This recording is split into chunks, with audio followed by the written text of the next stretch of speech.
आज हम सुनेंगे माता सती और देवी पार्वती के जन्म की संपूर्ण कथा। दक्ष प्रजापति की सभी पुत्रियां गुणवती थी, फिर भी दक्ष के मन में संतोष नहीं था। वे चाहते थे कि उनके घर में एक ऐसी पुत्री का जन्म हो जो सर्वशक्ति संपन्न हो एवं सर्व विजयिनी हो। अतः दक्ष एक ऐसी ही पुत्री के लिए तप करने लगे। तप करते करते अधिक दिन बीत गए तो भगवती आद्या ने प्रकट होकर कहा, मैं तुम्हारे तप से प्रसन्न हूँ। तुम किस कारण तप कर रहे हो? दक्ष ने तप करने का कारण बताया तो माँ बोली, मैं स्वयं पुत्री रूप में तुम्हारे यहाँ जन्म धारण करूँगी। मेरा नाम होगा सती।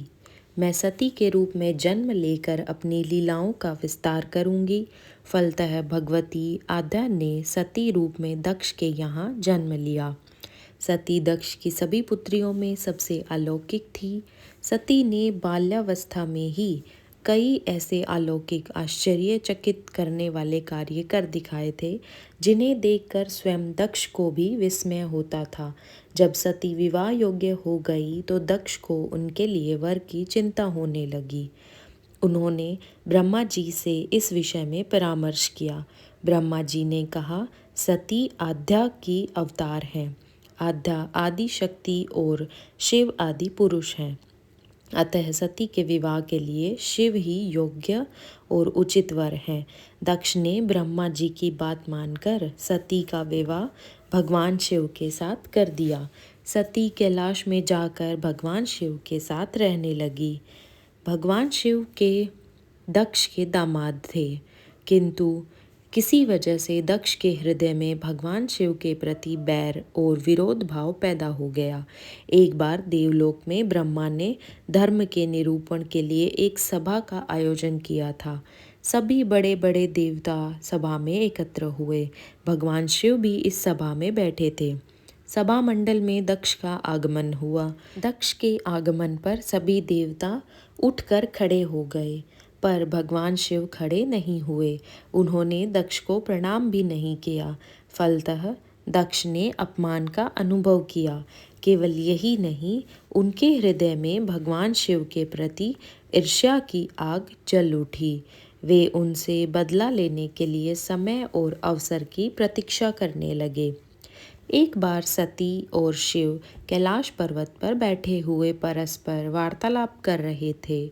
उसी समय आकाश मार्ग से कई विमान कनखल की ओर जाते हुए दिखाई पड़े।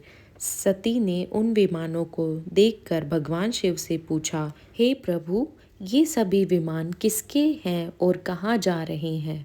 भगवान शंकर जी ने उत्तर दिया, आपके पिताजी ने बड़े यज्ञ का आयोजन किया है। समस्त देवता और देवांगनाएं इन विमानों में बैठकर उसी यज्ञ में सम्मिलित होने के लिए जा रहे हैं। इस पर सती ने दूसरा प्रश्न किया, क्या मेरे पिता ने आपको यज्ञ में सम्मिलित होने के लिए नहीं बुलाया?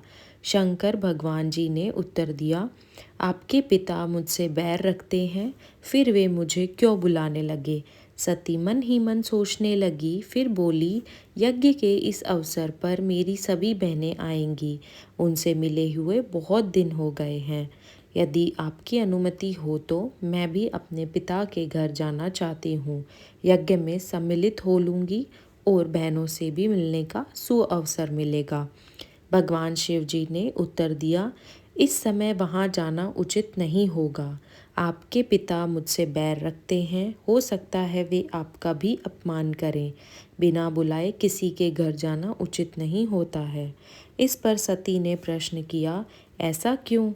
भगवान शिव ने उत्तर दिया, विवाहित लड़की को बिना बुलाए पिता के घर नहीं जाना चाहिए, क्योंकि विवाह हो जाने पर लड़की अपने पति की हो जाती है। पिता के घर से उसका संबंध टूट जाता है।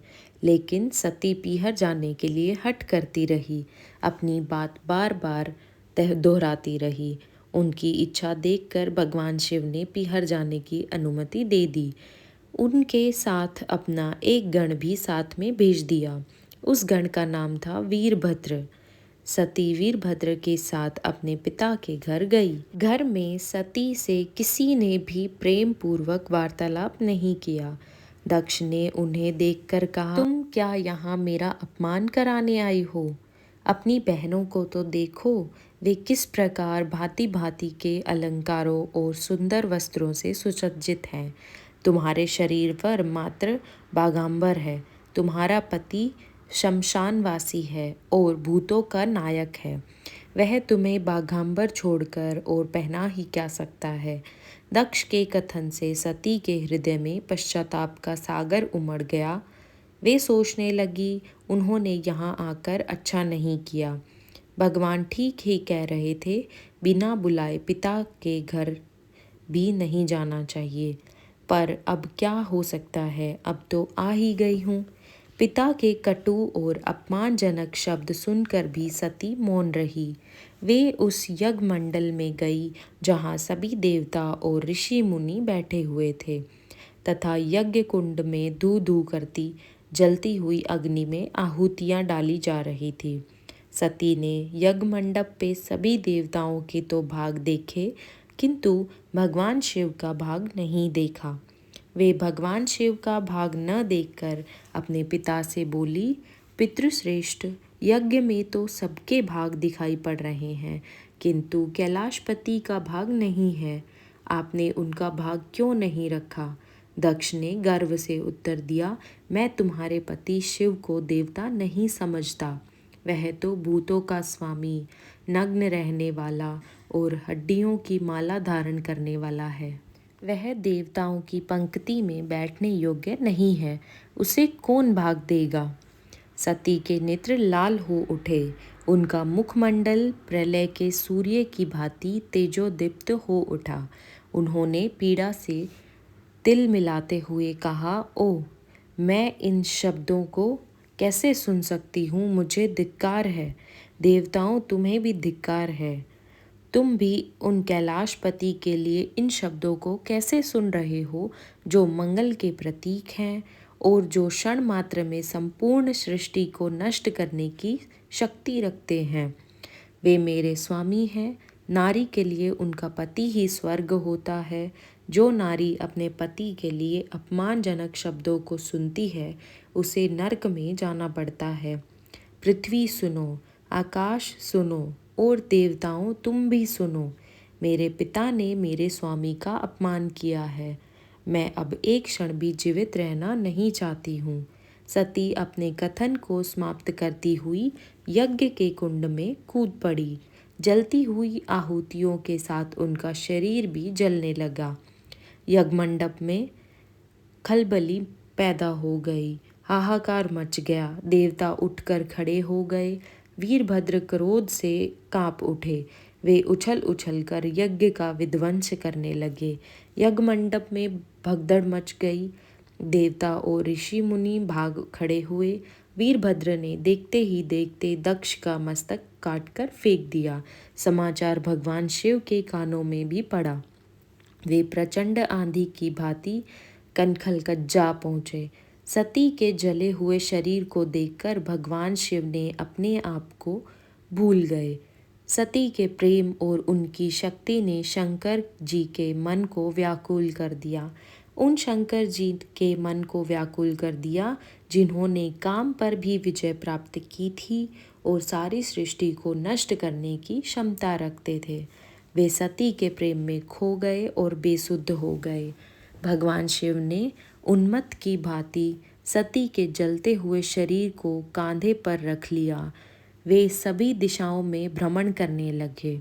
शिव और सती के इस अलौकिक प्रेम को देखकर पृथ्वी रुक गई, हवा रुक गई, जल का प्रवाह ठहर गया और रुक गई देवताओं की सांसें। सृष्टि व्याकुल हो उठी।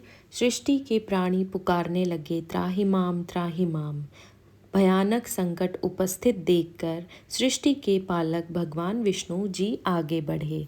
वे भगवान शिव जी के बेसुधी में अपने चक्र से सती के एक एक अंग को काट काट कर गिराने लगे। धरती पर 51 स्थानों में सती के अंग कट कट कर गिरे। जब सती के सारे अंग कट कर गिर गए तो भगवान शिव पुनः अपने आप में आए। जब वे अपने आप में आए तो पुनः सृष्टि के सारे कार्य चलने लगे। धरती पर जिन 51 स्थानों में सती के अंग कट कट कर गिरे थे, वे ही स्थान आज शक्ति पीठ माने जाते हैं। आज भी उन स्थानों में सती का पूजन होता है, उपासना होती है। धन्य था भगवान शिव और माता सती का प्रेम। भगवान शिव और माता सती के प्रेम ने उन्हें अमर और वंदनीय बना दिया। बाद में माता सती के विरह में शंकर जी की दयनीय दशा हो गई। वे हर पल सती का ही ध्यान करते रहते और उन्हीं की चर्चा में व्यस्त रहते। उधर माता सती ने भी शरीर का त्याग करते समय संकल्प किया था कि मैं राजा हिमालय के यहाँ जन्म लेकर शंकर जी की अर्धांगिनी बनूं। अब माँ जगदम्बा का संकल्प व्यर्थ होने से तो रहा। वे उचित समय पर राजा हिमालय की पत्नी मेनका के गर्भ में प्रविष्ट होकर उनकी कोख में से प्रकट हुई। पर्वतराज की पुत्री होने के कारण वे पार्वती कहलाई। जब पार्वती बड़ी होकर सयानी हुई तो उनके माता पिता को अच्छा वर तलाश करने की चिंता सताने लगी। एक दिन अचानक देवर्षि नारद राजा हिमालय के महल में आ पहुँचे और पार्वती जी को देख कहने लगे कि इनका विवाह शंकर जी के साथ होना चाहिए और वे ही सभी दृष्टि से इनके योग्य हैं। पार्वती जी के माता पिता के आनंद का यह जानकर ठिकाना न रहा कि साक्षात जगत माता सती ही उनके यहाँ प्रकट हुई हैं। वे मन ही मन भाग्य को सराहने लगे। एक दिन अचानक भगवान शंकर जी सती के विरह में घूमते घूमते उसी प्रदेश में जा पहुँचे और पास ही के स्थान गंगावतरण में तपस्या करने लगे। जब हिमालय को इसकी जानकारी मिली तो वे पार्वती को लेकर शिवजी के पास गए। वहाँ राजा ने शिवजी से विनम्रतापूर्वक अपनी पुत्री को सेवा में ग्रहण करने की प्रार्थना करी। शिवजी ने पहले तो आनाकानी की, किंतु पार्वती की भक्ति देखकर वे उनका आग्रह टाल न सके। शिवजी से अनुमति मिलने के बाद तो पार्वती प्रतिदिन अपनी सखियों को साथ ले उनकी सेवा करने लगी। पार्वती हमेशा इस बात का सदा ध्यान रखती थी कि शिवजी को किसी भी प्रकार का कष्ट न हो। वे हमेशा उनके चरण धोकर चरणोदक ग्रहण करती और षोडशोपचार से पूजा करती। इसी तरह पार्वती जी को भगवान शंकर की सेवा करते दीर्घ समय व्यतीत हो गया, किंतु पार्वती जी जैसी सुंदर बाला से इस प्रकार एकांत में सेवा लेते रहने पर भी शंकर के मन में कभी विकार नहीं हुआ। वे सदा अपनी समाधि में ही निश्चल रहते। उधर देवताओं को तारक नाम का असुर बड़ा त्रास देने लगा। यह जानकर कि शिव के पुत्र से ही तारक की मृत्यु हो सकती है, सभी देवता शिव पार्वती जी का विवाह कराने की चेष्टा करने लगे। उन्होंने शिवजी को पार्वती जी के प्रति अनुरक्त करने के लिए कामदेव को उनके पास भेजा, किंतु पुष्या युद्ध का पुष्प बाण भी शंकर के मन को विक्षुब्ध न कर सका। उल्टा कामदेव उनकी क्रोधाग्नि में भस्म हो गए। इसके बाद शंकर जी भी वहाँ अधिक रहना अपनी तपश्चर्या के लिए अंतराय रूप समझ कैलाश की ओर चल दिए। पार्वती जी को शंकर जी की सेवा से वंचित होने का बड़ा दुख हुआ, किंतु उन्होंने निराश न होकर अब की बार तप द्वारा शंकर जी को संतुष्ट करने की मन में ठानी। उनकी माता ने उन्हें सुकुमार एवं तप के अयोग्य समझकर बहुत मना किया, इसलिए उनका उमा मतलब तप न करो नाम प्रसिद्ध हुआ, उमा नाम प्रसिद्ध हुआ, किंतु पार्वती पर इसका असर न हुआ। अपने संकल्प से वे तनिक भी विचलित नहीं हुई। वे भी घर से निकल उसी शिखर पर तपस्या करने लगी जहाँ शिवजी ने तपस्या की थी। तभी से लोग उस शिखर को गौरी शिखर कहने लगे। वहाँ उन्होंने पहले वर्ष फलाहार से जीवन व्यतीत किया, दूसरे वर्ष वे पर्ण यानी वृक्षों के पत्ते खाकर रहने लगी और फिर तो उन्होंने पर्ण का भी त्याग कर दिया, इसलिए वे अपर्णा कहलाई। इस प्रकार पार्वती ने 3000 वर्ष तक तपस्या करी। उनकी कठोर तपस्या को देख ऋषि मुनि भी दंग रह गए। अंत में भगवान आशुतोष का आसन हिला। उन्होंने पार्वती की परीक्षा के लिए पहले सप्तऋषियों को भेजा और पीछे स्वयं वटु वेश धारण कर पार्वती की परीक्षा के निमित्त प्रस्थान किया। हम उम्मीद करते हैं कि आपको हमारी आज की कहानी पसंद आई होगी, जो माता पार्वती के जन्म की कहानी थी। ऐसी ही कहानियाँ सुनने के लिए हमारे चैनल को ज़रूर सब्सक्राइब कीजिएगा। धन्यवाद। ओम नमः शिवाय। ओम नमः शिवाय।